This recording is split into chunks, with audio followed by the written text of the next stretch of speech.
கெடுக்குது. எண்ணம் போல் வாழ்வு. இந்த ரெண்டு வார்த்தைக்கும் ஏதாவது வித்தியாசம் இருக்கா? ஆமாங்க. தவறான நினப்பு, தெளிவில்லாத நினப்பு, குறைக்கோள் இல்லாத நினப்பு காணாம போயிடும். தெளிவான எண்ணத்தோடு உழைப்பிருந்தா வெற்றி வரும்.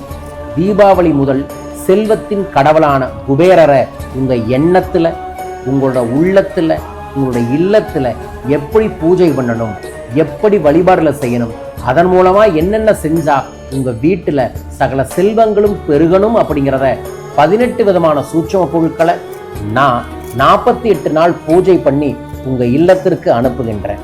இந்த ஆண்டு 1008 நபர்களுக்கு இந்த தெய்வீக பொருள்களை தருகிறோம்.